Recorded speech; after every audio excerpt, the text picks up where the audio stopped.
Welcome. You're listening to the Without Prejudice essay series, an online speaker's corner brought to you by social observers from across the globe. Enjoy, and thanks for tuning in. A Polar Bear in the Jungle, an audio essay by Marianne McLaughlin Dwyer, narrated by Gary Furlong. Don't worry when you are not recognized, but strive to be worthy of recognition. Abraham Lincoln. We live in a world where we are now urged to be mindful, where we observe the 45th President of the United States proffer the world stage that is the White House to a young lady named Kardashian, promoter of cosmetics, lingerie and cupcakes, to pontificate about her new career choice, law. Incidentally, her husband, a rap singer, has also had access to that August forum as a guest of the president, and has proclaimed his intention of running for presidency in 2024. Just thought I'd mention what we have to look forward to. A new profession has also emerged, largely the domain of last year's teenagers, to help us on our way through this. The influencer, no less.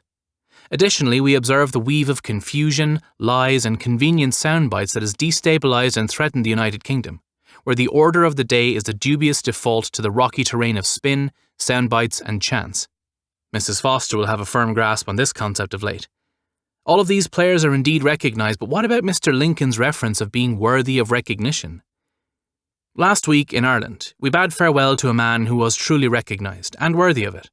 He was the founding father of Irish broadcasting impartiality, an emancipator for the unheard voices, including women. In this, he was always sincere, decades before we heard about the #MeToo concept. Gay Byrne strived to be worthy of recognition and was. We have his sincerity to reflect upon. Do the amount of likes and shares one elicits on social media pertain to striving to be worthy of recognition? Has it anything to do with power-grabbing cliques in semi-state bodies and other high places?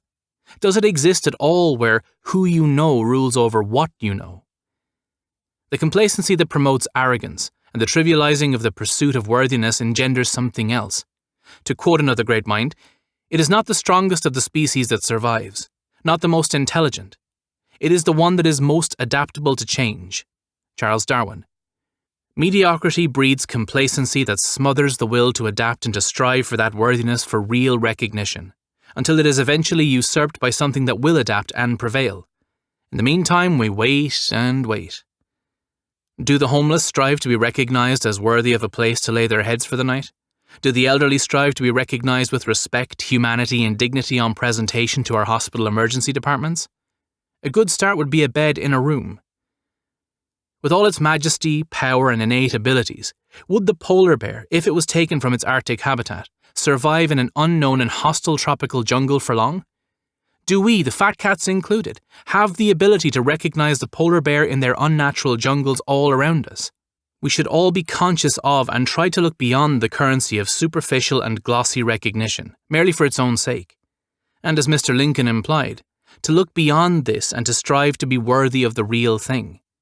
We can then reflect on the value of striving, effort, endeavour, and also on the aspirations of our often less fortunate fellow travellers. Let us consider what it feels like to have lost your ability, power, and potential, to have lost your way, like a polar bear in the jungle. For comments and queries, you can find Marianne on LinkedIn. Thanks for tuning in.